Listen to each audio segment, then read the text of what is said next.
5 tegundir lyfja, meðal annars 2 krabbameinslyfja, standa sjúklingum sem nauðsynlega þurfa á þeim að halda ekki til boða vegna kvóta sem settur á kaup á dýrum lyfjum og nú búinn.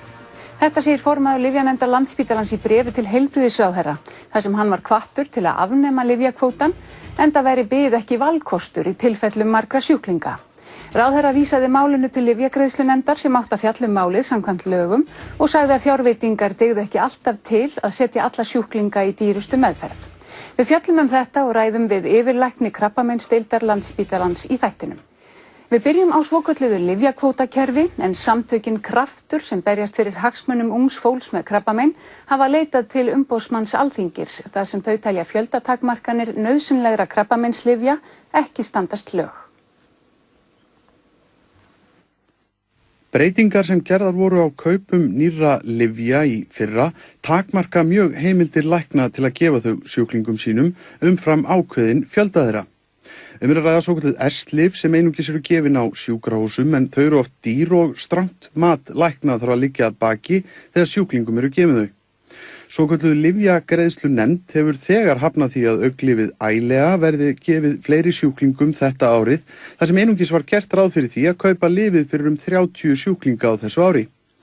DFF greindi frá því í byrjun vikunar að sú ákvörðun myndi verða til þess að tugir einstaklinga sem nauðsynlegt þykir að fái lyfið fái það ekki og verði fyrir vikið fyrir óafturkræfu sjóntapi.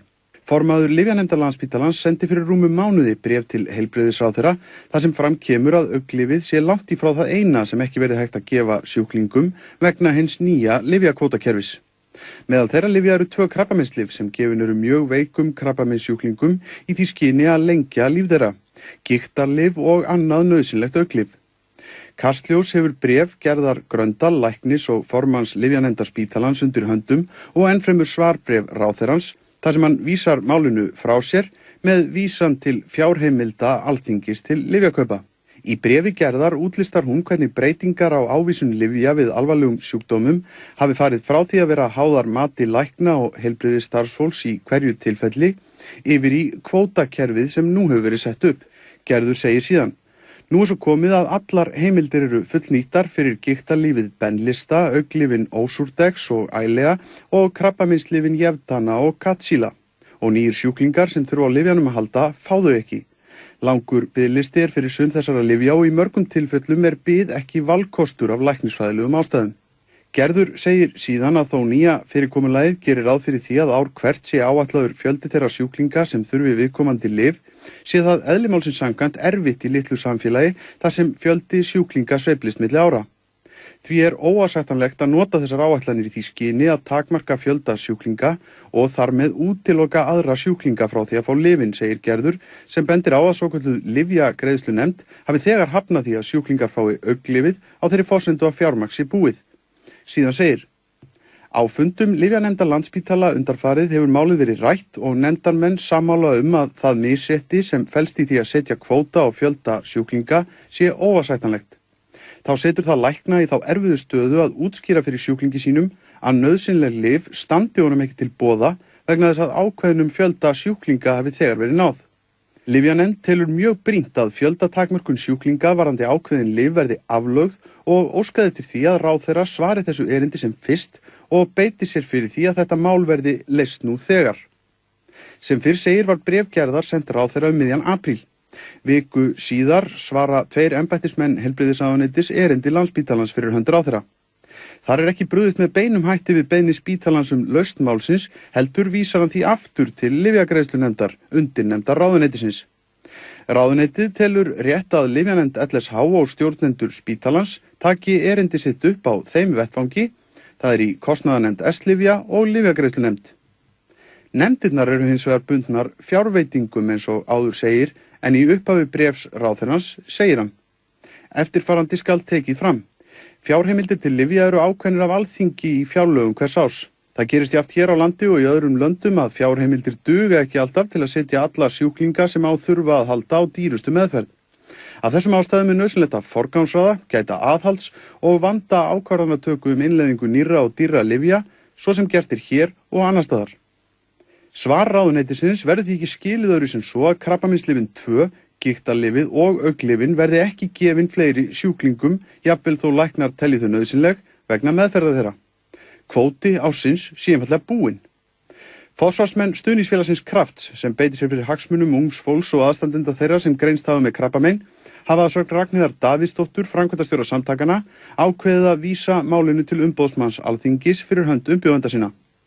Enda telja samtökin að í hinum svokallaða lyfjakvóta sem meðal annars leggist á lífsnauðsynleg lyf krabbameinssjúkra sé farið í bága við lög réttindi sjúklinga og jafnræðisreglu stjórnarskrár að sögn Ragnheiðar. Já, Gunnar Bjarni Ragnarsson, þú ert yfirlæknir lyflækninga krabbameina á Landspítalanum. Það kannski lítur að spyrja í framhaldi af þessu, að því að þessar fréttir birtust í DVF í vikunni.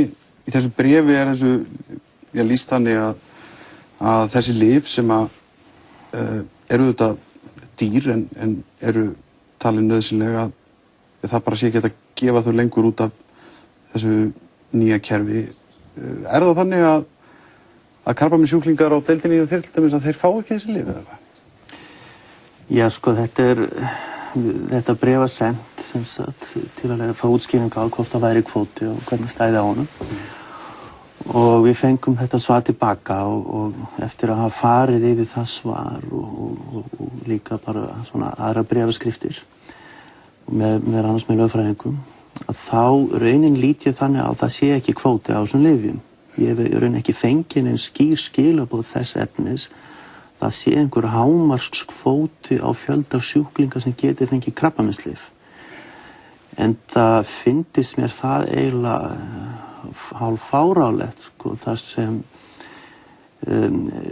þegar sjúklingar sem uppfylla þau skilyrði að fá ákveðin lyf, fá þau ekki vegna þess að þeir þörfin vakna til að fá sér lyf á einhverjum öðrum tíma árs heldur en eftir að kvóti er útrunninn. Það sé sjúklingur sem greinist í febrúar fær lyfið en ekki sá sem greinist í ágúst eða september, skilur. Þannig að því að krabbamein heldur bara áfram að vaxa, það er ekki þetta að bíða þangað til losnar kvóta.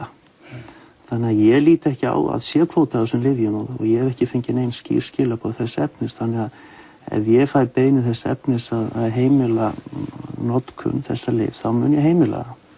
Þannig að það er þinn skilningur á þessu að það sé ekki, því að það má mjög auðvitað að skilja þetta þannig og þannig virðist nú skilningurinn í bréfinu vera að þú telur að minnsta kosti svo mikla óvissu að þú ætlar ekki þú ætlar að láta þá sjúklingarna njóta vafans eða hvernig? Sjálfsögðu.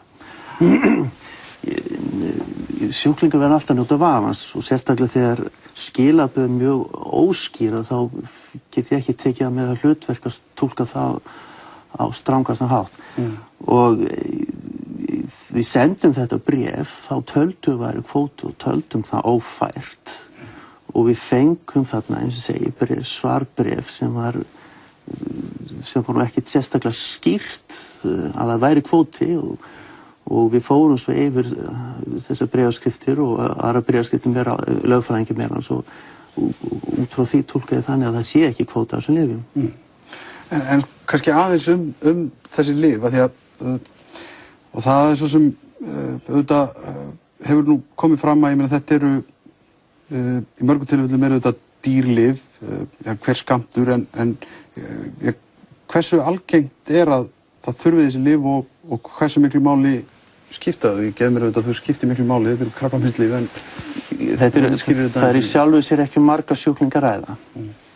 Og þróunin er mjög hröð í krabbameinslækningum eins og öðrum sviðum lyflækninga og það hafa undanfarnum árum komið mörg ný lyf fram á sjónarsviðið og við reynum að halda í við þróunina og taka upp ný lyf eins og kostur er. Þau gefa þá færi á að meðhöndla sjúklinga sem ekki var áður hægt að meðhöndla, nýja sjúkdóma eða þá hægt að meðhöndla aðra lengur sem þegar ekki voru möguleikar til þess að meðhöndla krabbamein og þau bæta oft lífsjúklinga eða lengja þau. Og þetta eru dýrlyf þó á per sjúkling kannski en kannski ekki endilega fyrir samfélaginu, þetta er ekki endilega margir sjúklingar. Hvað erum við að tala til dæmis erum við að tala mánaðarskammт til dæmis af þessum krabbameinslyfjum, hvað er þetta, 1 milljón meira eða minna hvernig? Það getur á hlaupið á því bili, minna eða meira, sko. Aðalmáli þó það að við höfum, að ég hef talið ákveðið það sem samfélag að við ætlum að veita hérna bestu mögulegu þjónustu, heilbrigðisþjónustu. Og ég tel að sem ríkt samfélag þá eigum við að hafa okkar heilbrigðisþjónustu þannig líka að við eigum að vera fyllilega samanburðarhæf við okkar nágrannaþjóðir. Og við höfum helst vilja bera okkur saman við Norðurlöndin og Danir til dæmis hafa verið mjög framalega í því síðan að taka upp ný krabbameinslyf.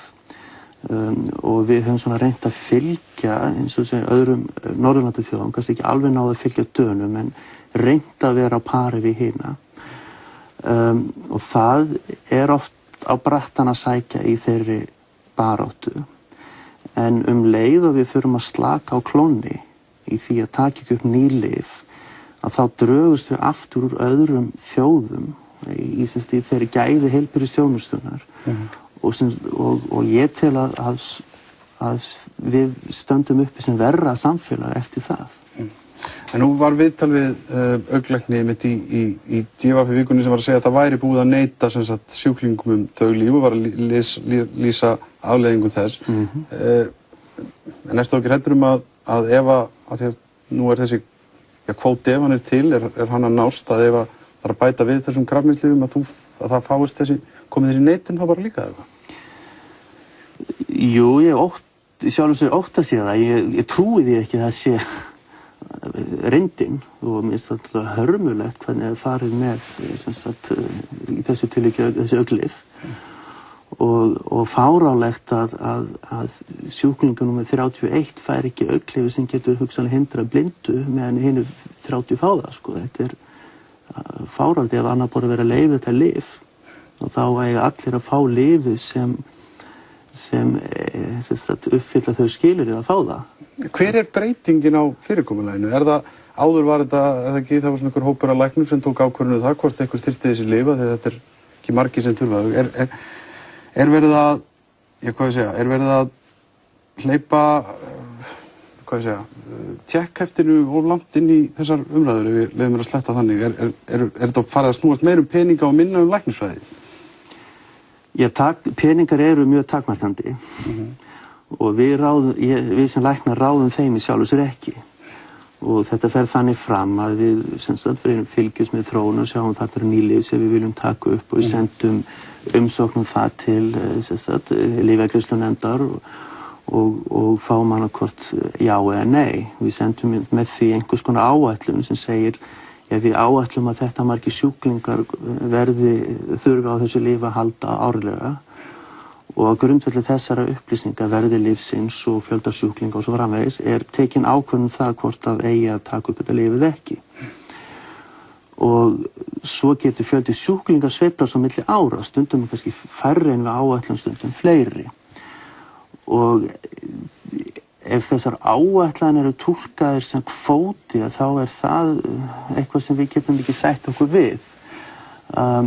Og þannig að ástand sem er óvarsættanlegt og gjör svona siðlaust í rauninni. En það er nú rétt að það er farið að peningar orðið meira takmarkandi þáttur í upptöku nýrra lyfja heldur en var áður. Til dæmis bara fyrir nokkrum árum voru Íslendingar mjög framalega því að taka upp ný lyf með aðra Norðurlandaþjóðir og nú erum við ekki lengur í þeirri stöðu með aðra. Tíminn hlaupir frá okkur en takk fyrir komuna í Kastljós, við fylgjumst með þessu áfram. Takk.